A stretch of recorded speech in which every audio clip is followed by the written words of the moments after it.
और आइए शुरू करते हैं आज की हमारी कवर स्टोरी।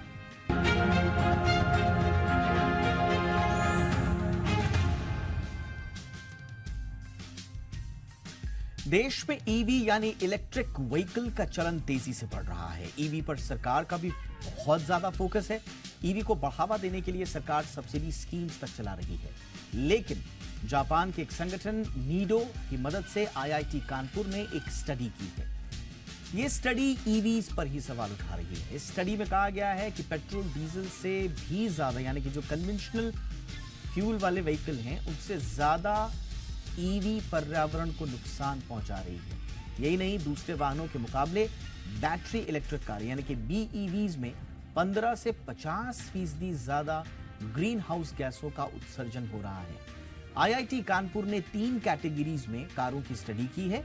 इसमें पारंपरिक कारें, इलेक्ट्रिक कारें और हाइब्रिड कारों को शामिल किया गया और अलग अलग स्टडीज इन पे की गई। तीनों तरह के वाहनों में एलसीए यानी कि लाइफ साइकिल एनालिसिस और टीसीओ यानी कि ओनरशिप की कुल लागत का कैलकुलेशन किया गया, यानी कि ये पर्यावरण पर क्या क्या असर डाल रही हैं और आपकी जेब पर कितना असर डाल रही हैं, इन दोनों बातों का अध्ययन हुआ।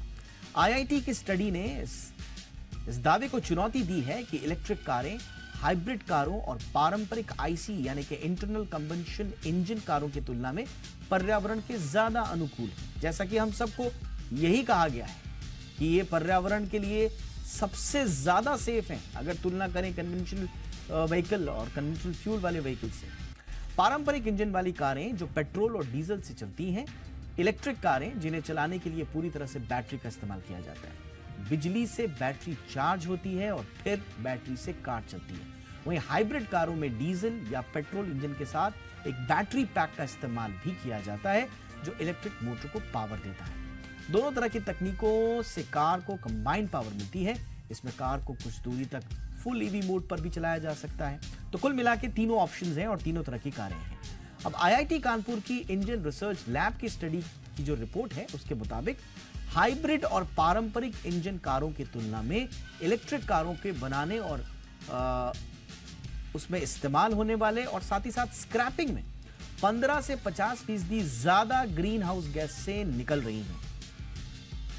यह स्टडी कहती है कि बैटरी इलेक्ट्रिक कार अन्य वाहनों की तुलना में तमाम श्रेणियों में 15 से 50% ज्यादा ग्रीन हाउस गैसों का उत्सर्जन कर रही है।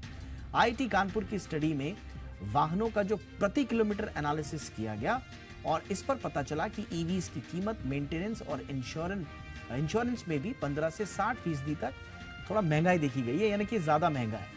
स्टडी से यह भी पता चला है कि हाइब्रिड इलेक्ट्रिक कारें सबसे ज्यादा पर्यावरणों के अनुकूल हैं, बजाय कि कन्वेंशनल और कंप्लीट ईवी के हाइब्रिड कार ज्यादा बढ़िया हैं और इसी पर फोकस करने की इसमें सलाह भी दी गई है।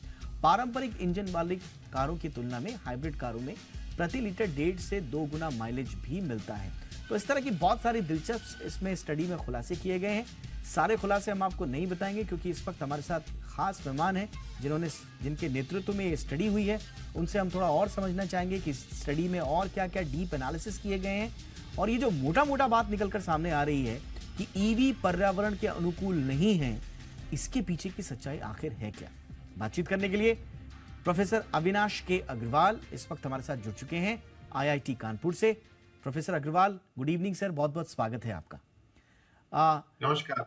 सबसे पहले तो सर यही जिज्ञासा मन में है कि क्या वाकई में, क्योंकि अब तक तो यही बताया गया है सबको कि ईवीज जो हैं वो पर्यावरण के सबसे अनुकूल हैं, एनवायरमेंट फ्रेंडली हैं, आपकी स्टडी अलग क्यों है सर? देखिए, अभी तक जो बताया गया है वो यही है कि ईवी से कोई धुआं नहीं निकलता है और ये सच है कि ईवी से कोई धुआं नहीं निकलता है।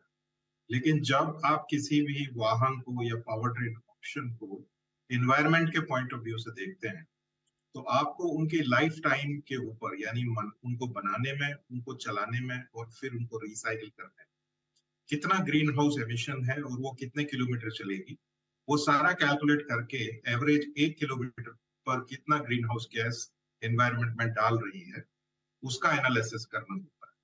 तो ये सवाल हिंदुस्तान के कॉन्टेक्स्ट में इस सवाल का कोई फिक्स जवाब नहीं था, ज्यादा स्टडीज नहीं हुई थी। तो आईआईटी कानपुर ने ये स्टडी को अंडरटेक किया है और हमने ये पाया कि चूंकि भारत में लगभग 75% जो ऊर्जा है, इलेक्ट्रिसिटी है, जो कि वाहनों को चार्ज करने के लिए इस्तेमाल की जाती है, वो कोयले से बनती है। तो आप एसेंशियली क्या कर रहे हैं कि आप उस ग्रीन हाउस गैस एमिशन को टेल पाइप से निकालने के बजाय आप उसको पेट्रोलियम थर्मल पावर प्लांट की चिमनी से निकाल रहे हैं।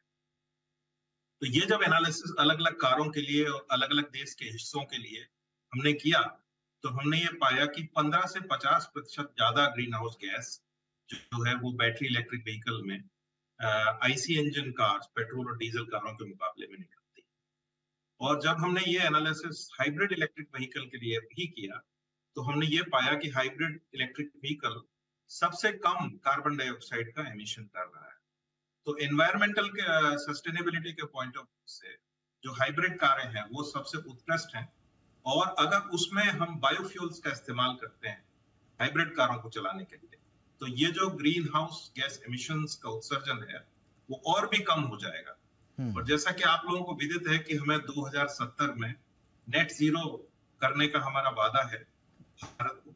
तो अगर हमें वो वादा अचीव करना है, तो उसके लिए हाइब्रिड व्हीकल, जो ऐसे हाइब्रिड व्हीकल जो बायोफ्यूल से चलते हों या कार्बन न्यूट्रल फ्यूल से चलते हों, वो हमें इस्तेमाल करने होंगे और उनको हमें इकोनॉमिकली सस्टेनेबल भी बनाना। ओके, तो सर क्या आप ये कह रहे हैं कि अगर हम, क्योंकि सरकार का भी ग्रीन एनर्जी पर फोकस पूरा है, तो आप ये कह रहे हैं कि जब तक आपकी निर्भरता इलेक्ट्रिसिटी के लिए कोयले पर रही या इस तरह के सोर्सेस पर रही, तब तक ईवीज पर्यावरण के लिए उतनी ही खतरनाक बनी रहेंगी, प्रत्यक्ष नहीं तो परोक्ष रूप से वो ग्रीन हाउस गैसों का उत्सर्जन कर रही हैं। जी हाँ, बिल्कुल यही सच है, क्योंकि देखिए अभी भी आज भी हिंदुस्तान में लगभग 40% कैपेसिटी हमारी सोलर एनर्जी और विंड की इंस्टॉल्ड कैपेसिटी है। लेकिन इंस्टॉल्ड कैपेसिटी लगाने से कुछ नहीं होता है। ये आपको ये इंपॉर्टेंट है कि आप कितने किलोवाट आवर ग्रिड में डाल रहे हैं। और जितने भी अभी तक सर्वे हैं इंटरनेशनल एनर्जी एजेंसी के, वो ये बताते हैं कि भारत में लगभग 1.8% ऊर्जा जो है 2020 में सोलर और विंड से थी। लेटेस्ट डेटा उसके बाद अवेलेबल नहीं। इसका मतलब ये है कि सिर्फ 2% जो है वो ग्रीन एनर्जी ग्रिड में है, और ग्रिड में लगभग 75% के ऊपर जो है वो फॉसिल फ्यूल से चलने वाला जो है पावर प्लांट्स हैं, उनसे इलेक्ट्रिसिटी जा रही है। और इसका कार्बन इंटेंसिटी जो हिंदुस्तान में इलेक्ट्रिसिटी है, उसका कार्बन इंटेंसिटी कम करना बहुत बहुत मुश्किल है। तो जब तक वो कार्बन इंटेंसिटी कम नहीं होती, तब तक हम लोग बैटरी इलेक्ट्रिक व्हीकल्स को एनवायरमेंट फ्रेंडली नहीं मान सकते हैं, वो है भी नहीं। और उसके लिए ये कॉम्प्रिहेंसिव एनालिसिस इस तरीके का करना बेहद जरूरी था। हमने इस एनालिसिस में हिंदुस्तान के अलग अलग हिस्सों में जो भी एनर्जी मिक्स है बिजली पैदा करने के लिए, उसको कंसिडर किया है। यानी कि अगर आप साउथ में जाएंगे तो वहां पर विंड है, तो उसको हमने कंसिडर किया है। नॉर्थ ईस्ट में जाएंगे वहां हाइडल ज्यादा है, उसको हमने कंसिडर किया है। वेस्ट में जाएंगे तो वेस्ट ग्रिड जो हमारी ज्यादातर कोल डिपेंडेंट है। तो ये सारे जो प्राइमरी एनर्जी सोर्सेज हैं उसको कंसिडर करके हमने हर रीजन में कार्बन इंटेंसिटी निकाली है, और उसके बाद ही हमारे ये जो कंक्लूजन है वो हमने निकाले। ऑल राइट सर, यानी कि एक मोटा मोटा अपने दर्शकों की जानकारी के लिए और थोड़ा उनकी स्पष्टता के लिए ये बता दें कि ये जो स्टडी है, ये मोटा मोटा सर से जो बात करके पता चल रहा है वो ये कह रही है कि इलेक्ट्रिक व्हीकल या उनमें जो प्रयुक्त होने वाली बैटरीज हैं, उनसे डायरेक्ट पर्यावरण को कोई सीधा इतना ज्यादा नुकसान नहीं है, लेकिन जब तक हमारी बिजली बनाने के लिए कोयले पर निर्भरता रहेगी, इसलिए कार्बन का उत्सर्जन, ग्रीन हाउस गैसेस का उत्सर्जन होता रहेगा और यह पर्यावरण के लिए नुकसानदेह है। इस लिहाज से ईवीज पर्यावरण के लिए पारंपरिक जो कन्वेंशनल व्हीकल्स हैं या इंजन हैं उनके मुकाबले ज्यादा पर्यावरण के लिए नुकसानदेह है। अब सर, अब इसका मतलब क्या हम ये माने सर कि अगर हम प्राइवेट जो व्हीकल्स हैं, इलेक्ट्रिक व्हीकल्स जो हैं, उन पर निर्भरता थोड़ी सी कम करें और पब्लिक ट्रांसपोर्ट में हम ज्यादा इस्तेमाल करें, तो एक बैलेंस बन पाएगा सर? जी हाँ, आपने बिल्कुल सही कहा। अभी मैं इस पॉलिटिकल डिबेट पर नहीं जा रहा हूं कि और बैटरी इलेक्ट्रिक व्हीकल्स के क्या नुकसान है, आईसी इंजन व्हीकल्स के क्या नुकसान है। लेकिन आप बिल्कुल सही कह रहे हैं, अगर ये प्राइवेट व्हीकल्स हैं जो हम काफी कम रन करते हैं, जैसे फॉर एग्जांपल मैं अपनी प्राइवेट कार को लगभग 5 से 6,000 किलोमीटर प्रति वर्ष से ज्यादा नहीं चला पाता। इसी प्रकार से ज्यादातर हिंदुस्तानी कंज्यूमर्स का यही हाल है। तो जब तक आप 10 साल में अपने वाहन को 1.5 लाख किलोमीटर से ज्यादा नहीं चला रहे हैं, तब तक आप बैटरी इलेक्ट्रिक व्हीकल को इस्तेमाल करके एनवायरनमेंट का ज्यादा डैमेज कर रहे हैं। तो मेरा एक कहने का तात्पर्य ये है कि अगर बैटरी इलेक्ट्रिक व्हीकल को हम टैक्सी में, जो लगभग 10,000 किलोमीटर प्रति माह चल रही है, उसमें हम अगर इस्तेमाल करेंगे तो एनवायरमेंटल प्रिजर्वेशन होगा। लेकिन अगर आप उसको प्राइवेट व्हीकल की तरह इस्तेमाल करेंगे तो शायद आप उसको उतना नहीं चला पाएंगे, तो उसके जो बेनिफिट्स हैं वो आप नहीं उठा सकते हैं। इनफैक्ट वो एनवायरमेंट के लिए ज्यादा डैमेजिंग। All right sir. तो सीधा सीधा जो एनवायरमेंटल डैमेज है वो कितने किलोमीटर प्रति माह या प्रति वर्ष आप चलाते हैं उससे लिंक्ड है, और एक सर्टेन नंबर ऑफ किलोमीटर चलाने के बाद ही उसको आप एनवायरमेंटली इक्विवेलेंट टू पेट्रोल और डीजल व्हीकल कह सकते हैं। अगर उससे कम चलाते हैं तो वो ज्यादा डैमेज। ऑल राइट सर, ठीक है सर। अब ये तो पर्यावरण पर इंपैक्ट की बात हो गई। दूसरा जो सबसे बड़ा ईवी के बारे में कहा जाता है, इसको पुश करने की धारणा जो है, उसपे एक जेब आपके पॉकेट फ्रेंडली भी इसे कहा जाता है कि लॉन्ग रन में आपको सस्ती पड़ेंगी। लेकिन टोटल कॉस्ट ऑफ ओनरशिप पर भी आप लोगों की स्टडी है, वो क्या कहती है? जो हम समझ पा रहे हैं आपकी स्टडी से, वो ये कह रही है कि जेब पर भी ज्यादा भारी पड़ रही है। जी हाँ, हमारी स्टडी से यही निकल के आता है। देखिए, जब आप इलेक्ट्रिक वाहन खरीदने जाते हैं तो जनरली आपको 70 से 80% ज्यादा पैसा अपफ्रंट देना होता है, और उसके बाद फिर आप व्हीकल खरीदते हैं। व्हीकल खरीदने के बाद उसकी अभी बैटरी जो है वो वीक हो जाती है। 5 साल 7 साल के बाद आपको बैटरी भी शायद बदलवानी पड़ सकती है, और उसके अलावा मेंटेनेंस का खर्चा है। तो जब भी हम इस तरह का एनालिसिस करते हैं तो 2 एनालिसिस हम करते हैं। एनवायरमेंटल सस्टेनेबिलिटी के लिए एलसीए करते हैं, और इकोनॉमिक सस्टेनेबिलिटी के लिए टोटल कॉस्ट ऑफ ओनरशिप करते हैं।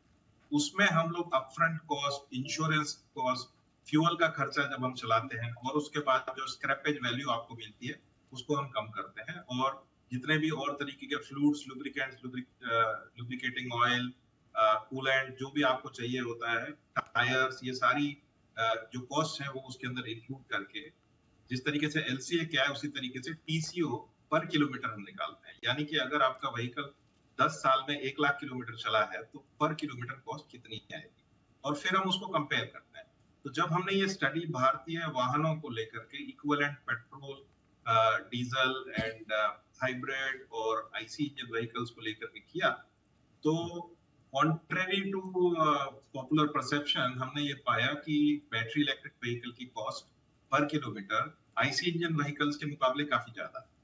तो ये काफी भ्रामक होता है, क्योंकि जब आप इलेक्ट्रिसिटी चूंकि आपकी सस्ती है पर किलोमीटर बेसिस पर, तो जो आप खर्च कर रहे हैं उनको चार्ज करने में वो वाकई कम होता है, लेकिन उससे ज्यादा कॉस्ट आपकी जो है खरीदने में जो आपकी लगी है वो काफी ज्यादा होती है। कॉस्ट ऑफ मनी, इंटरेस्ट वगैरह जब आप कैलकुलेट करते हैं, और इसके अलावा जब आप बैटरी चेंज कराने की कॉस्ट करते हैं तो काफी ज्यादा उसका फर्क पड़ता है। तो from cost point of view also battery electric vehicle जो है हाइब्रिड और आईसी इंजन के मुकाबले काफी ज्यादा है। और बहुत संक्षेप में समझना चाहूंगा, इसीलिए आप कह रहे हैं कि हाइब्रिड का रास्ता अपनाएं। जी, हाइब्रिड एनवायरमेंटली जो है वो बहुत ज्यादा अच्छी है, आईसी इंजन से भी अच्छी है और बैटरी से भी ज्यादा अच्छी है। अभी हाइब्रिड का टोटल कॉस्ट ऑफ ओनरशिप जो है वो बैटरी और आईसी इंजन व्हीकल के बीच में है, और उसका कारण ये है कि सरकार ने जो टैक्स इंसेंटिव्स और टैक्स रिबेट्स जो बैटरी इलेक्ट्रिक व्हीकल्स को दिए हैं, हाइब्रिड्स को नहीं दिए हैं। हाइब्रिड में टैक्स लगभग 10 गुना ज्यादा है। तो अगर हम एनवायरमेंटल प्रिजर्वेशन के पॉइंट ऑफ व्यू से हाइब्रिड को और बैटरी इलेक्ट्रिक व्हीकल को सेम ट्रीट करेंगे और सेम टैक्सेशन करेंगे, तो उसके बाद हाइब्रिड की कॉस्ट काफी कम हो जाएगी, और हाइब्रिड का टीसीओ भी काफी कम हो जाएगा, कॉम्पिटिटिव हो जाएगा, और हाइब्रिड टेक्नोलॉजी को मार्केट में पुश करने में आसानी होगी, और हाइब्रिड अनडाउटेडली ज्यादा एनवायरमेंट फ्रेंडली। जी हाँ, तो कुल मिला के सार यही है इस पूरी स्टडी का कि 2 पैमाने, यानी कि लाइफ साइकिल एनालिसिस, सीधा सीधा कहें तो पर्यावरण पर प्रभाव, ये अभी के जब तक हमारी कोयले पर निर्भरता ज्यादा है, उन हालातों में ईवी ज्यादा ग्रीन हाउस गैसेस का उत्सर्जन कर रही है, पर्यावरण के लिए अनुकूल नहीं है। और दूसरा जो पैमाना है आपकी जेब का, यानी कि टोटल कॉस्ट ऑफ ओनरशिप, उस पैमाने पर भी ज्यादा महंगी पड़ सकती है आपको ईवी कार्स। तो इसीलिए हाइब्रिड का रास्ता अपनाने की सलाह दी गई है आईआईटी की इस रिपोर्ट में। Thank you so much professor Avinash के अग्रवाल, आपने वक्त निकाला हमारे दर्शकों के लिए, विस्तार से बात की इस रिपोर्ट पे। Thank you so much. तो ये थी आज की हमारी कवर स्टोरी।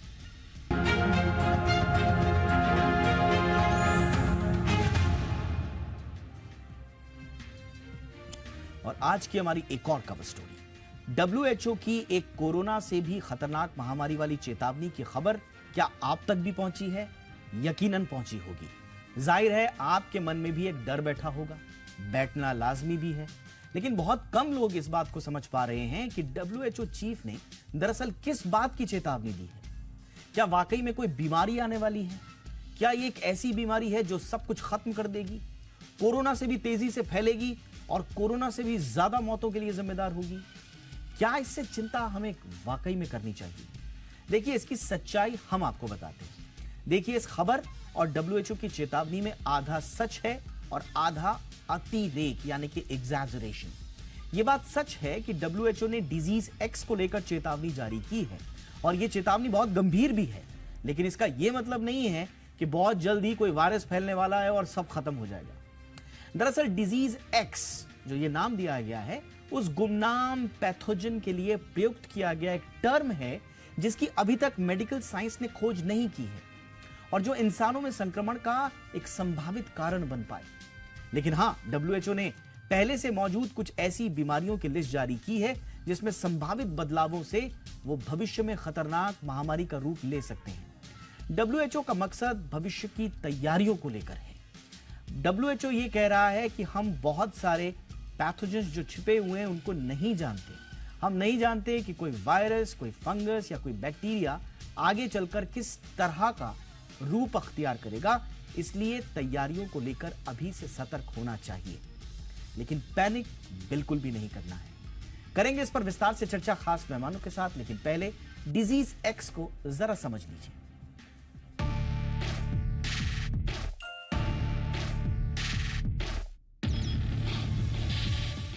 कोरोना महामारी से देश और दुनिया के लोग अभी उबर ही रहे थे कि इस बीच एक और चिंता बढ़ाने वाली खबर सामने आ गई है।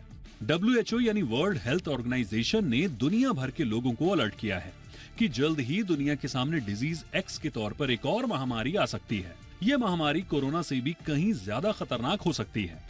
डब्ल्यूएचओ ने एक ऐसी सूची तैयार की है जिसमें उन संक्रामक रोगों की पहचान की गई है जो भविष्य में महामारी का रूप ले सकते हैं। इसमें Ebola virus, Marburg, Middle East respiratory syndrome, severe acute respiratory syndrome, कोविड-19, जीका के अलावा डिजीज एक्स का जिक्र है। डब्ल्यूएचओ की चेतावनी के बाद लोगों का ध्यान एक बार फिर से डब्ल्यूएचओ की प्रायोरिटी डिजीज की लिस्ट पर गया है। डिजीज एक्स किसी बीमारी का नाम नहीं है, ये एक ऐसा टर्म है जिसका इस्तेमाल उन बीमारी या इन्फेक्शन के लिए किया जाता है मौजूदा हालातों में जिसके बारे में किसी को कोई जानकारी नहीं होती है। डिजीज एक्स वायरस, बैक्टीरिया या फंगस किसी भी रूप में लोगों को प्रभावित कर सकती है। इसके बारे में किसी को भी आइडिया नहीं होता कि किस रूप में कौन सी बीमारी महामारी के तौर पर फैलेगी, यानी कोई भी बीमारी जो भविष्य में महामारी बनकर डिजीज एक्स की जगह ले सकती है। उदाहरण के लिए साल 2018 में भी डब्ल्यूएचओ ने डिजीज एक्स शब्द का इस्तेमाल किया था और इसके ठीक एक साल बाद ही कोरोना महामारी लोगों के सामने आ गई। चिंता की बात यह है कि डिजीज एक्स को लेकर लोगों को कोई अनुमान नहीं होने के कारण इसका पहले से कोई टीका या उपचार नहीं होता है। ऐसा ही कोरोना के मामले में भी हुआ था और इलाज न मिलने के कारण दुनिया भर में तमाम लोगों ने अपनी जान गंवाई थी। ब्यूरो रिपोर्ट, जी मीडिया। तो डिजीज एक्स, इसको लेकर काफी चर्चा भी है, काफी ये वायरल भी हो रहा है, लेकिन क्या इससे वाकई में इतना ज्यादा पैनिक करने की आवश्यकता है? डॉक्टर मनोज कुमार, देश के जाने माने स्वास्थ्य विशेषज्ञ और फिलहाल सीनियर कंसल्टेंट मैक्स हॉस्पिटल में इस वक्त हमारे साथ जुड़ चुके हैं। Doctor Manoj, good evening sir, बहुत बहुत स्वागत है। ये डिजीज एक्स है सर, ये जितना मैं पढ़ पाया, क्योंकि जब से ये डब्ल्यूएचओ चीफ साहब की चेतावनी आई है या उन्होंने बयान दिया है, ये हर फैमिली ग्रुप में भेजा जा रहा है ये कि एक और वायरस आने वाला है, सब कुछ खत्म हो जाएगा। शायद इसे ठीक ढंग से लोग समझ नहीं पा रहे हैं कि ये चेतावनी एक्चुअल में किसी बीमारी के लिए नहीं बल्कि एक परिस्थिति के लिए दी जा रही है। आपका इस पर क्या विश्लेषण होगा सर? देखिए, आपके रिपोर्ट में दीपक जी आपने बहुत अच्छा बताया कि डिजीज एक्स जो है वो एक टर्म दिया गया था। उसकी मतलब है कि एक नॉलेज या जानकारी जो ये बताती है कि कोई एक इंटरनेशनल एपिडेमिक फैलेगा जिसका पैथोजेंस जो है अभी तक अननोन है। ये किसी भी फॉर्म में हो सकता है, वायरस, बैक्टीरिया, फंगस, ज़्यादा चांसेस है वायरस। क्यों इसकी संभावना हुई है इसका भी आप देखिएगा। एक रिपोर्ट एयर एफिनिटी करके है, एयर फिनिटी एक लंदन बेस्ड कंपनी है जिसको डिजीज फॉरकास्टर बोलते हैं। उन्होंने भी बोला है कि अगले 10 साल में 27.5% 27.5% चांस है कि कोविड से भी बड़ा पैंडेमिक आए। ये इन आधार पे उन्होंने कहा कि जिस तरह से क्लाइमेट चेंज हो रहा है, इंटरनेशनल ट्रैवलिंग बढ़ रही है, ग्लोबल विलेज बन गया है वर्ल्ड, और साथ में जूनोटिक डिजीज की बात की है जो कि अभी तक ह्यूमन में नहीं थी, जो जानवरों में थी या किसी और जैसे पक्षियों में थी, वहां से मनुष्य में आने की संभावना है। तो ये एक प्रिडिक्शन था कि 27.5% चांस है कि 10 साल में ऐसी एपिडेमिक आ सकती है। इसी दौरान WHO चीफ टेड्रोस ने भी जिस तरीके से बात कही कि कोविड से भी ज़्यादा घातक बीमारी एक आ सकती है, और फिर डिजीज एक्स की बात हुई। ये टर्मिनोलॉजी 2018 में आपने सही कहा शुरुआत हुई थी, और 2019 में ही हमने देखा कि कोविड-19 पैंडेमिक किस तरीके से हाहाकार मचा गया पूरे विश्व में। तो ये इसको बिल्कुल नज़रअंदाज करने की ज़रूरत नहीं है, और इसका आधार है कि ऐसे पैंडेमिक आ सकते हैं, बट ये नहीं है कि ये कोई सर्टेनिटी है। ये देखिए, ये थोड़ा प्रिजम्पशन है, थोड़ा कैलकुलेशन है, थोड़ा मॉडल लेवल पे इसको डिस्कस करके ये निकाला गया है। ऐसी मतलब कहिए कि एक संभावना है, हाइपोथेटिकल है, अभी तक तो हाइपोथेटिकल है। बट उनका कहना है WHO का कि देखिए अभी तक हम लोगों की जो प्रिपेयर्डनेस है एपिडेमिक के लिए वो ठीक नहीं है। हम लोग स्कैनिंग नहीं कर रहे हैं और ठीक ढंग से हमें मतलब कि इस तरीके का ज्ञान नहीं है कि वायरस में क्या बदलाव आ रहा है, म्यूटेशंस कहाँ हो रहे हैं, कौन से जूनोटिक डिजीजेज फैलने की संभावना है। आपने बिल्कुल सही कहा कि अंडर स्कैनर जो उन्होंने कुछ डिजीज है जैसे लासा फीवर है, कॉन्गो हेमरेजिक फीवर है, जायका वायरस है, एबोला है, और मिडिल ईस्ट रेस्पिरेटरी सिंड्रोम, इस तरह के जो वायरसेस हैं, और साथ में कोविड-19 भी। तो इस तरह के वायरस जो हैं, जैसे कोविड-19 भी जब आया उसके पहले हमारी जो सर्वेलेंस है वो बहुत पुअर है, जिसको हमें अपग्रेड करने की जरूरत है। मेरा ये कहना है कि जूनोटिक डिजीजेज में चेंज आ रहे हैं। देखिए, बर्ड फ्लू की अभी एक डेथ हुई है कंबोडिया में, तो ऐसा अनुमान लगाया है, जो हमने बताया था एयर फिनिटी जो लंदन बेस्ड रिसर्च ग्रुप है या कंपनी है, उन्होंने कहा था कि अगर बर्ड फ्लू में थोड़ा सा बदलाव आ जाएगा तो 15,000 डेथ पर डे हो सकते हैं सिर्फ यूनाइटेड किंगडम में। तो मेरा ये कहना है कि इसको आप एक मतलब समझिए वार्निंग से समझिए, एक वार्निंग उन्होंने सिग्नल दी है। एग्जैक्टली, मैं बिल्कुल, आपने बिल्कुल सही कहा।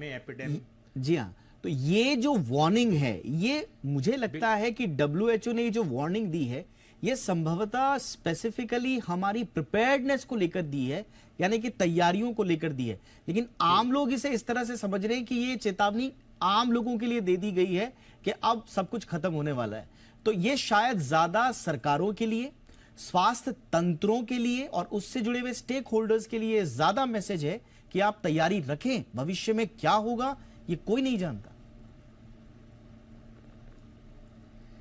हाँ दीपक जी, ये कोई सर्वनाश की भविष्यवाणी नहीं है WHO की तरफ से। मैं सीधे शब्दों में जनता को, दर्शकों को यही बताना चाहूँगा कि उन्होंने एक चेतावनी दी है कि भैया सावधान हो जाइए, कोविड में भी ऐसा। और एक चीज़ और बताता हूँ कि जो हमने एक परसेंटेज बताया था कि 27.5% चांस है कि ऐसा पैंडेमिक आ सकता है 10 साल में, उसमें उन्होंने कहा है कि जो ये वैक्सीन रेस है, जैसे कोविड वैक्सीन बनाने में हमें पूरे 1 साल लग गए थे। दिसंबर में जो फर्स्ट वैक्सीन आया था फाइजर का, उसको भी बनने में 1 साल का लग गया था। उन्होंने कहा कि अगर आप वायरस के लिए कुछ जीतना चाहते हो तो 100 डेज की वैक्सीन रेस करनी होगी। आपको 100 डेज के अंदर वो वैक्सीन बनाना होगा, तभी आप इस पैंडेमिक पे आप कंट्रोल कर सकते हो, या इसकी जो संभावना होने की 8%, 1/3 हो जाएगा। तो मेरा कहना है कि उन्होंने एक तरह से कई तैयारियों को मतलब तीव्रता देने के लिए इस तरह का स्टेटमेंट दिया है। उनका कोई ये मकसद नहीं है कि कोई पैनिक फैलाना है कि इस तरीके से पैंडेमिक आने ही वाला है। और डिजीज एक्स का मतलब है कि एक नॉलेज, एक जानकारी जो कि अभी हमारे पास पूर्णतः नहीं है। एक अननोन पैथोजेंस जो कहीं इन्वायरमेंट में म्यूटेट हो रहा होगा, वायरस के फॉर्म में, बैक्टीरिया के फॉर्म में, जो एक बड़ा इंटरनेशनल एपिडेमिक कर सकता है और जिससे बचने के लिए हमारे पास दवा नहीं होगी और उस समय वैक्सीन उपलब्ध नहीं होगी। एब्सोल्युटली। और 2020 से पहले भी शायद जो कोरोना वायरस, कोविड-19 का जो वायरस था, वो भी कहीं इसी तरह से आकार ले रहा था, लेकिन उसके बारे में शायद उतनी प्रिपेयर्डनेस नहीं थी, उतनी तैयारियां नहीं थी, इस वजह से उसने ज़्यादा नुकसान किया। उसी का अनुभव लेते हुए WHO कह रहा है कि इस तरह के बहुत सारे वायरसेस हैं, जैसा सर भी कह रहे हैं कि म्यूटेशन होते रहेंगे। व्यवहार किस तरह का होगा किसी वायरस, बैक्टीरिया या फंगस का, ये कोई नहीं जानता। इसलिए बेहतर यही है कि हम तैयार रहें, लेकिन इसका ये मतलब कतई नहीं है कि सर्वनाश होने वाला है, जैसा सर ने कहा, बिल्कुल सही कहा। इसलिए आपके फैमिली ग्रुप में यदि ये कोई मैसेज आया है और सर्वनाश की बात उसमें कही जा रही है, तो सर का ये इंटरव्यू जरूर उन्हें भेज दें।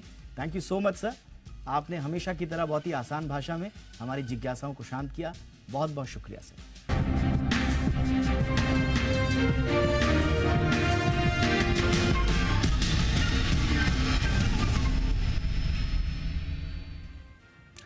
और आइए एक नजर डाल लेते हैं आज दिन भर की बाकी हुई तमाम हलचलों पर। आज दिन भर में क्या हुआ, पूरी तस्वीर आपको दिखाते हैं टॉप न्यूज में।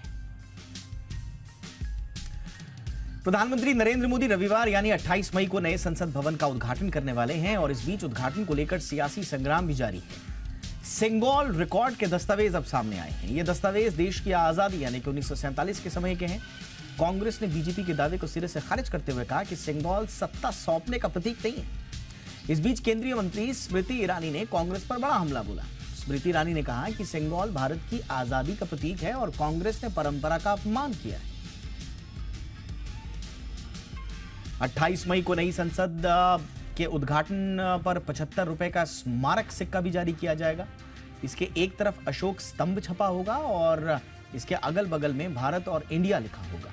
इसके नीचे रुपए के चिन्ह के साथ 75 लिखा होगा। सिक्के की दूसरी तरफ संसद की तस्वीर होगी और उसके नीचे 2023 लिखा होगा। इस सिक्के को कोलकाता की टकसाल में ढाला गया है। इस मौके पर एक स्टैम्प भी लॉन्च किया जाएगा। वित्त मंत्रालय के मुताबिक 75 रुपए का सिक्का 44 मिलीमीटर का होगा। इस सिक्के को 50% सिल्वर, 40% कॉपर, 5% निकल और 5% जिंक के मिक्स से बनाया गया है। नई संसद के उद्घाटन पर जहां एक तरफ विपक्षी पार्टियों की बयानबाजी जारी है, वहीं बीजेपी ने भी विपक्ष पर जमकर पलटवार किया है। गृह मंत्री अमित शाह ने कहा कि कांग्रेस पार्टी का रवैया गलत है। उन्होंने कहा कि इस मुद्दे पर राजनीति बिल्कुल नहीं होनी चाहिए। राहुल गांधी को 3 साल के लिए नया पासपोर्ट मिलेगा। इस मामले में दिल्ली की राउज एवेन्यू कोर्ट में सुनवाई हुई। कोर्ट ने कांग्रेस नेता राहुल गांधी की नया पासपोर्ट जारी करने की याचिका मंजूर कर ली, लेकिन यह भी कहा है कि कोर्ट का एनओसी यानी कि नो ऑब्जेक्शन सर्टिफिकेट केवल 3 साल के लिए वैध होगा। मानहानि केस में संसद सदस्यता रद्द होने के बाद राहुल गांधी ने अपना डिप्लोमेटिक पासपोर्ट सरेंडर कर दिया था। उन्होंने नया पासपोर्ट जारी किए जाने की मांग की थी। सुब्रमण्यम स्वामी ने राहुल की याचिका का विरोध करते हुए कहा था कि 10 साल के लिए पासपोर्ट देने की जरूरत क्या है, केवल 1 साल के लिए पासपोर्ट दिया जाए।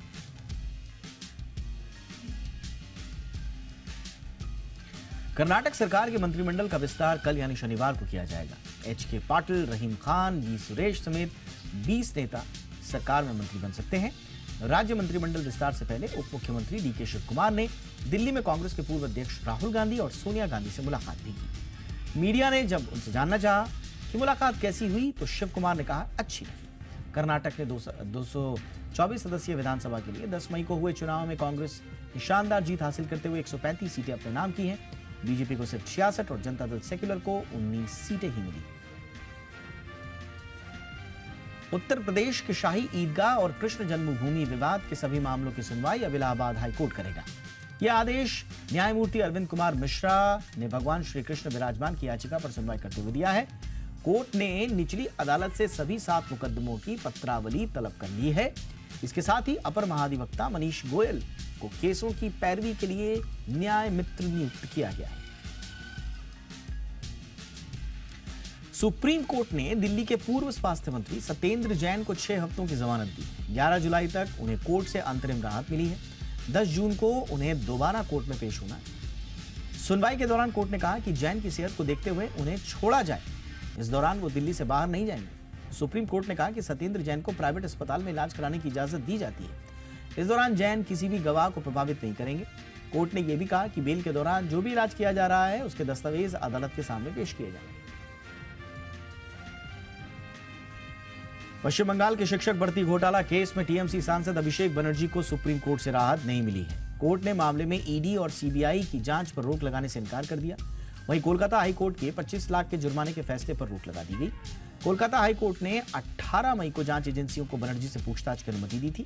जस्टिस जेके माहेश्वरी और पीएस नरसिम्हा की वेकेशन बेंच ने कहा कि वो छुट्टियों के बाद इस मामले की सुनवाई करेंगे। उन्होंने सुनवाई के लिए 10 जुलाई की तारीख तय की है। गैंगस्टर टिल्लू ताजपुरिया हत्याकांड के बाद तिहाड़ जेल प्रशासन एक्शन में है। आज जेल प्रशासन ने 80 पुलिस अधिकारियों का ट्रांसफर कर दिया। इनमें 5 उपाधीक्षक, 9 सहायक अधीक्षक, 8 प्रधान वार्डन और 50 वार्डन शामिल हैं। दिल्ली हाईकोर्ट ने जेल परिसर के भीतर गैंगस्टर टिल्लू ताजपुरिया की हत्या के मामले में कल ही तल्ख टिप्पणी की। हाईकोर्ट ने कहा था कि ऐसी घटनाएं अस्वीकार्य हैं। इससे पहले 5 मई को तिहाड़ ने 8 कर्मचारियों को निलंबित कर दिया था। गैंगस्टर टिल्लू को गोगी गैंग के गुर्गों ने 2 मई को तिहाड़ की हाई सिक्योरिटी सेल में मौत के घाट उतार दिया था।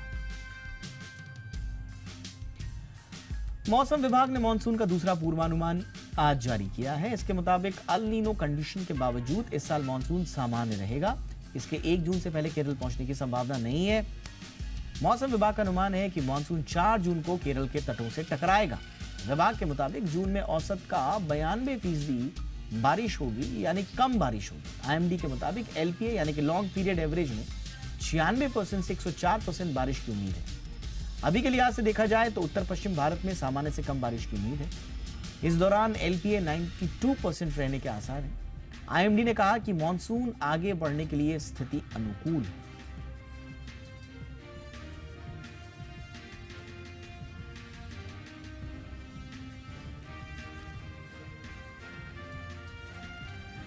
प्रधानमंत्री नरेंद्र मोदी ने 26 मई 2023 को अपने कार्यकाल का 9वां साल पूरा कर लिया।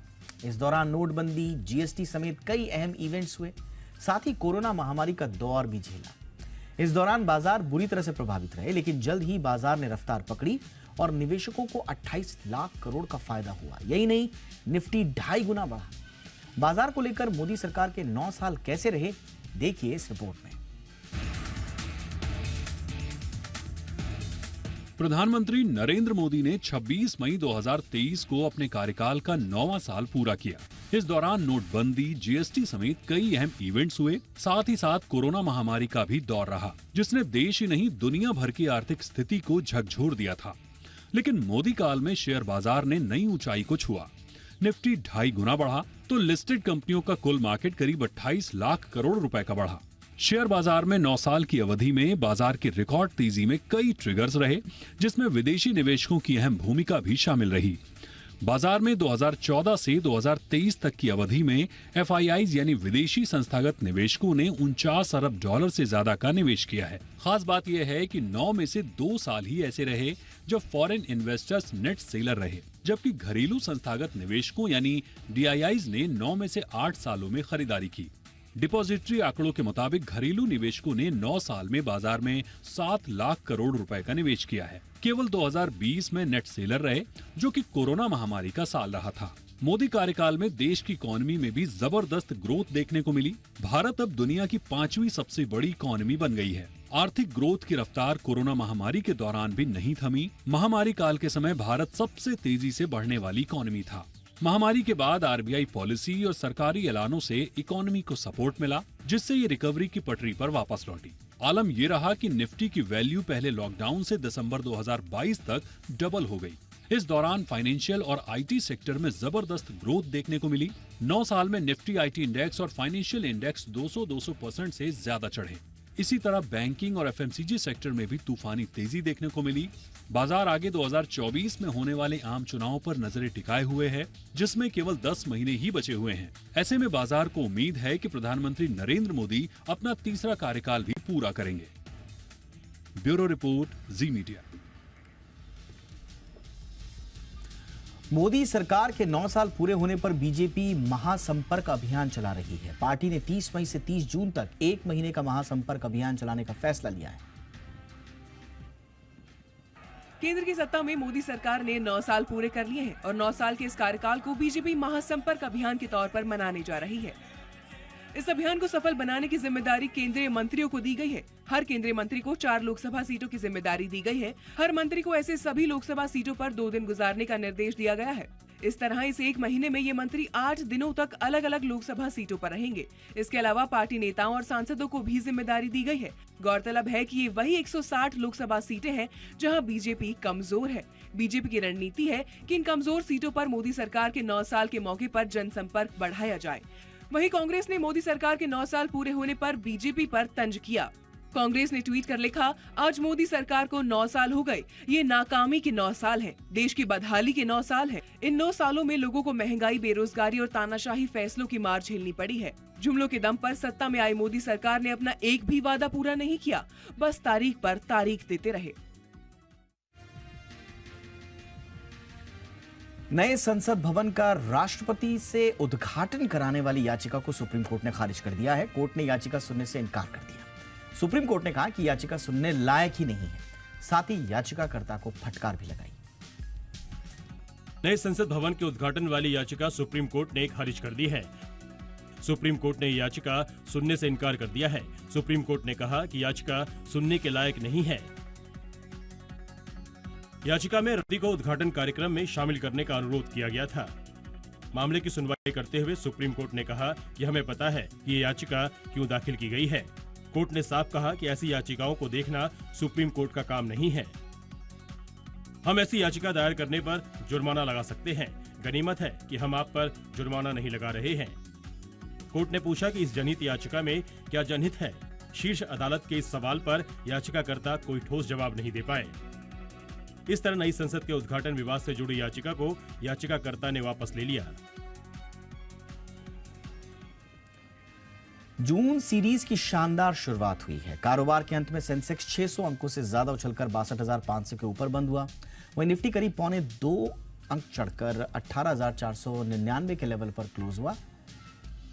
बैंक निफ्टी 337 अंकों की बढ़त के साथ 44,000 के ऊपर बंद हुआ। आईटी, एफएमसीजी, सरकारी बैंक और मेटल शेयरों ने बाजार का साथ दिया। कुशल बता रहे हैं मार्केट का पूरा एक्शन। जी, तो शुक्रवार के दिन बाजारों में आज एक शानदार तेजी का मूड माहौल हमें देखने को मिला, जहां पर बैंक निफ्टी आप देखिए 44,000 के पार फिर से लौटता हुआ नजर आया। 300 साढ़े 300 अंकों की दमदार तेजी यहां पर इंट्राडे में हमें देखने को मिली थी। जहां तक निफ्टी का सवाल है, यहां पर भी काफी शानदार तेजी रही। ऑलमोस्ट 0.9% के गेन से यहां पर भी आते हुए नजर आ रहे थे। और निफ्टी से अगर आप बात करें तो जो सबसे बड़े कंट्रीब्यूटर रहे सन फार्मा, अनुमान से बेहतर नंबर्स इनके आते हुए दिखे थे और इसी वजह से 3% के गेन्स यहां पर रहे। साथ ही हिंडाल्को, डेविस लैब, एचयूएल जैसे स्टॉक्स पर भी 2% से ज्यादा की तेजी हमें आती हुई नजर आई। लेकिन दूसरी तरफ आप देखिए गिरावट कहां थी निफ्टी में। सबसे पहले तो ओएनजीसी, फिर ग्रासिम, बजाज ऑटो जैसे स्टॉक्स पर आज मुनाफा वसूली आती हुई नजर आई। हालांकि बहुत ज्यादा इन काउंटर्स में आपको गिरावट नहीं आती हुई दिख रही थी। कुछ स्टॉक्स इन फोकस थे, जैसे कि हम देख रहे थे कि न्यूक्लियस सॉफ्टवेयर के जब नंबर्स आए थे तो वहां पर बेहतरीन तेजी थी। करीबन 20% के गेन्स यहां पर आए। साथ ही इन्फो एज एक स्ट्रॉन्ग रिवर्सल, जब इंटरनल्स आपने देखे इसके तो यहां पर नंबर्स में आपको आता हुआ दिखा। 7-8% के गेन्स के साथ यहां पर भी क्लोजिंग होती हुई नजर आई। हालांकि बामन लॉरी बोनस शेयर पर बोर्ड बैठक इनकी होनी थी तो उस पर इन्होंने बोनस शेयर जारी नहीं किया, इस वजह से यहां पर दबाव भी आते हुए नजर आए। पेज इंडस्ट्रीज से तो डिजास्टर नंबर आए थे कल पोस्ट मार्केट। उसके बाद अगर आप देखें तो यहां पर गिरावट का मूड माहौल कायम ही था। 15% तक ये इंट्राडे में लुढ़कते हुए भी दिखे थे। टॉप गेनर्स में मेड प्लस हेल्थ नतीजों के बाद बेहतरीन तेजी बनी। साथ ही इक्लक सर्विसेज में भी सिमिलर मूड माहौल था। जी एंटरटेनमेंट बड़े फोकस में था। करीबन 6.5% के गेन्स के साथ यहां पर भी आज क्लोजिंग होती हुई नजर आ रही थी। बट टॉप लूजर्स में star health, EIL, Prestige stage जैसे स्टॉक शामिल थे, जहां पर 4.5 से 8.5% तक का डीप कट हमें आज देखने को मिल रहा था। अब नए हफ्ते की जो शुरुआत होगी वो कैसी होगी, इस पर देखना काफी अहम होगा कि सोमवार को जब हम लौटेंगे तो बाजारों की चाल किस तरह से रहती है। जेफरीज के क्रिस वुड को भी जोमैटो पसंद आ गया है। आइए जानते हैं क्रिस वुड ने पोर्टफोलियो में क्या बदलाव किए हैं। देखिए, जेफरीज के क्रिस वुड जो है वो हमेशा भारतीय बाजारों को लेके बुलिश रहे हैं और अब उनका बुलिशनेस और बढ़ रहा है। उनका कहना है कि अगले 5 सालों में सेंसेक्स जो है करीब 1 लाख के आसपास का स्तर जो है वो छू सकता है। ये एक बड़ी बात उन्होंने की है। इसके अलावा काफ़ी सारे स्टॉक्स जो है उन्होंने अपने पोर्टफोलियो में ऐड किया है, कुछ को निकाला भी है। और इसमें से एक स्टॉक जो सबसे ज़्यादा हाईलाइट में है वो है जोमेटो। दरअसल इन्होंने इंडिया लॉन्ग ओनली और ग्लोबल लॉन्ग ओनली पोर्टफोलियो जो है उसमें जोमेटो को जगह दी है। करीब 4% के आसपास का वेटेज जो है इन पोर्टफोलियोज में जोमेटो को क्रिस फूड ने दिया है। अब किसके जगह पे इसको ये जगह दी गई है आप उसको समझिए। दरअसल चाइना की 2 कंपनियां हैं JD.com और अलीबाबा, जिनका करीब 2% के आसपास का वेटेज था और ये ग्लोबल लॉन्ग ओनली पोर्टफोलियो में थी। इन दोनों ही कंपनियों को हटा के जोमेटो को यहाँ जगह दी गई है। और इंडिया लॉन्ग ओनली पोर्टफोलियो जो है उसमें HDFC लाइफ था, जिसको हटाया गया है और उसके जगह जोमेटो को 4% के आसपास का वेटेज दिया गया है। इनफैक्ट REC ये भी एक स्टॉक है जिसका वेटेज इन्होंने 2% से बढ़ा के 6% किया है और ONGC का वेटेज जो है 10% से घटा के करीब 8% के आसपास का कर दिया है।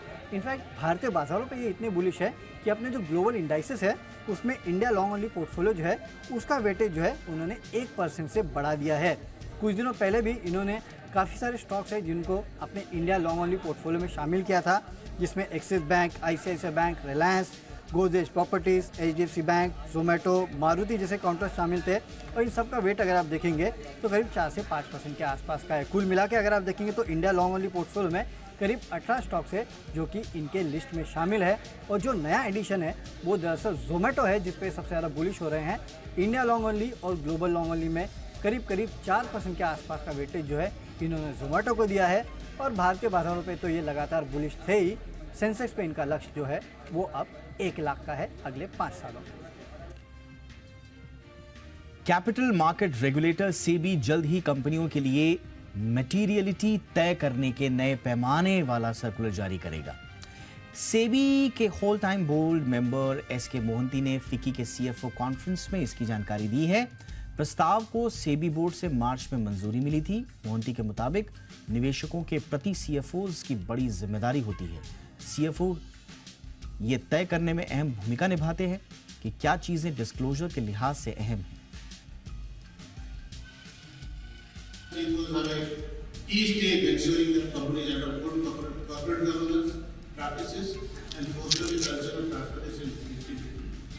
Two areas of concern that SEBI is promoting these days over the last few years is related party transactions and valuation.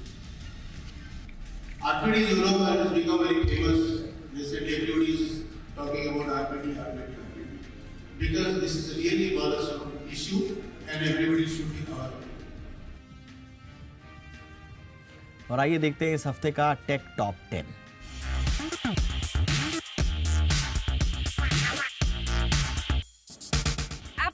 iOS 16.6 update से लेकर डेल के गेमिंग लैपटॉप और BGMI के कमबैक तक टेक्नोलॉजी के क्षेत्र में इस हफ्ते काफी कुछ खास रहा। हाय एवरीवन, मैं हूं मोहिनी भदौरिया। आज हम फिर हाजिर हैं टेक से जुड़े 10 बड़े अपडेट्स के साथ। तो चलिए शुरू करते हैं। WWDC 2023 इवेंट से पहले ही एप्पल ने रिलीज किया iOS और iPadOS 16.6 अपडेट। इसे केवल बीटा डेवलपर्स के लिए जारी किया गया है। जिन डेवलपरों ने एप्पल बीटा प्रोग्राम के लिए रजिस्ट्रेशन किया हुआ है वो अपनी डिवाइस को ऑनलाइन सेंटर से अपडेट कर सकते हैं या फिर नए अपडेट के लिए एप्पल डेवलपर सेंटर जा सकते हैं। हालांकि नए सॉफ्टवेयर अपडेट के फीचर को लेकर अभी तक कोई जानकारी नहीं मिल पाई है। डेल ने इंडियन मार्केट में एक साथ 3 नए लैपटॉप लॉन्च कर दिए हैं। इनमें XPS 13 Plus, XPS 15 और XPS 17 शामिल हैं। ये तीनों notebook latest 13 generation Intel processor पर बेस्ड है। इस सीरीज में quad speaker setup, 4 side infinity edge touch display और मेटल बिल्ड जैसी सुविधाएं मिलती हैं। इनकी शुरुआती कीमत है 1,99,990 रुपए। मोटो ने इंडिया में लॉन्च किया मोटोरोला H40 स्मार्टफोन। इस 5G स्मार्टफोन में 6.55 इंच की फुल HD प्लस स्क्रीन दी गई है जो 144 हर्ट्ज रिफ्रेश रेट वाले 3D कर्व डिस्प्ले के साथ आती है। इसमें 50 MP primary camera, 4400 mAh battery और MediaTek Dimensity 8020 प्रोसेसर दिया गया है। मोटोरोला H40 की कीमत है 29,999 रुपए। नोकिया ने इंडियन मार्केट में C32 5G स्मार्टफोन लॉन्च कर दिया है। ये फोन 6.5 इंच की LCD IPS HD+ डिस्प्ले से लैस है। इसमें यूनिसॉक SC9863A प्रोसेसर दिया गया है। C32 फोन 4GB रैम और 128GB स्टोरेज के साथ आता है, जिसमें 50 MP प्राइमरी कैमरा और 5000 mAh बैटरी दी गई है। इसकी कीमत है 9,999 रुपए। आईको ने इंडिया में लॉन्च किया आईको Z7S स्मार्टफोन। ये स्नैपड्रैगन 695 प्रोसेसर से लैस है। इसमें 6.38 इंच की फुल HD+ AMOLED डिस्प्ले दी गई है। फोन एंड्रॉइड 13 पर बेस्ड है। इसमें 64 MP OIS main camera, 4500 mAh battery मिलती है। आईको Z7S के टॉप वेरिएंट की कीमत है 19,999 रुपए। LG ने इंडियन मार्केट में OLED टीवी की लाइनअप पेश की है। इसमें दुनिया की एकमात्र 8K OLED Z3 series, OLED EVO gallery edition G3 series, OLED EVO C3 series, OLED B3 और A3 सीरीज टीवी शामिल है। OLED टीवी लाइनअप की कीमत 1,19,990 रुपए से शुरू होकर 75 लाख रुपए तक जाती है। कंपनी का 97 इंच वाला OLED टीवी दुनिया का सबसे बड़ा टीवी है। गिजबोर्ड ने लॉन्च की ग्लोजेट स्मार्ट वॉच। ये मेड इन इंडिया वॉच है, जिसमें 15 दिनों का बैटरी बैकअप मिलता है। ग्लोजेट में 1.78 इंच की कर्व्ड एमोलेड डिस्प्ले है, जिसकी एलिगेंट प्रीमियम मेटेलिक बॉडी है। इसमें IP67 वाटर रेसिस्टेंट का सपोर्ट मिलता है। इसे 3 कलर ऑप्शन ब्लैक, ब्लू और बरगंडी कलर में लॉन्च किया गया है। इसकी कीमत है 1,999 रुपए। ट्विटर पर अब जल्द यूजर्स को PIP मोड और फॉरवर्ड बैक बटन मिलने लगेगा। PIP मोड के जरिए स्क्रॉल करते वक्त भी वीडियो देख सकेंगे। वहीं फॉरवर्ड बैक बटन की मदद से लंबे वीडियो में 15 सेकंड पीछे या फॉरवर्ड करने का ऑप्शन मिलेगा। फिलहाल ये फीचर टेस्टिंग फेज में है। इसे जल्द ही रोल आउट किया जा सकता है। व्हाट्सएप लेकर आया must awaited edit message feature. इस फीचर की मदद से यूजर्स अपने टाइपो के साथ भेजे गए मैसेज को एडिट कर सकेंगे। इसके लिए उन्हें केवल 15 मिनट तक का वक्त मिलेगा। मैसेज एडिट करने के लिए इंग्लिश के साथ साथ कई लैंग्वेज यूज करने का ऑप्शन मिलेगा। 10 महीने के बाद BGMI को इंडिया में एंट्री मिल गई है। अब बैटल ग्राउंड लवर्स अपने पसंदीदा गेम को खेल सकते हैं। इसकी जानकारी क्राफ्टन इंडिया ने दी है। फिलहाल ये गेम एंड्रॉइड यूजर्स के लिए उपलब्ध है। iOS यूजर्स को थोड़ा इंतजार करना होगा, लेकिन भारत सरकार ने इसे 90 दिनों के ट्रायल के साथ पेश करने को कहा है, जिस पर सरकार की नजर रहेगी। तो ये थी टेक से जुड़ी 10 बड़ी खबरें। अगले हफ्ते हम फिर हाजिर होंगे। तब तक के लिए देखते रहिए जी बिजनेस।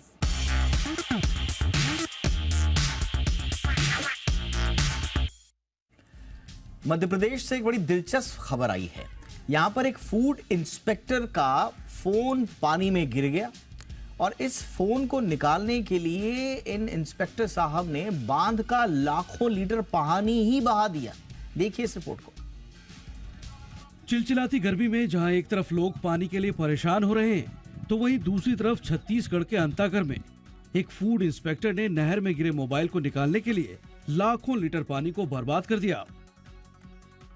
दरअसल पंखाजुर में तैनात फूड इंस्पेक्टर का मोबाइल पार्टी करते वक्त नहर में गिर गया, जिसके बाद अफसर ने गांव के गोताखोरी जानने वालों को मोबाइल ढूंढने में लगाया। गांव के गोताखोर फोन ढूंढने में नाकामयाब रहे, जिसके बाद फूड इंस्पेक्टर पंपिंग सेट लेकर अगले दिन नहर पर पहुंच गए और 4 दिनों तक पंप लगाकर नहर का पानी खाली कराते रहे। बात जब सिंचाई अफसर तक पहुंची, तो उन्होंने मौके पर पहुंचकर पंप बंद करवाया। फूड इंस्पेक्टर का मोबाइल तो मिल गया है, लेकिन काम नहीं कर रहा है। अंदाजा है कि वेस्ट वेयर से स्केल वाई के बीच जमा 21 लाख लीटर पानी बहा दिया गया। इतने पानी से 1,500 एकड़ की सिंचाई हो सकती थी। बता दें कि ये फूड इंस्पेक्टर पहले भी विवादों के चलते निलंबित हो चुका है और अब इस घटना के बाद मध्य प्रदेश सरकार फिर से एक्शन ले सकती है। तो इंडिया 360 में आज बस इतना ही। हैशटैग याद रखिए, #ZIndia360। अपने सुझाव जरूर भेजिएगा। नमस्कार।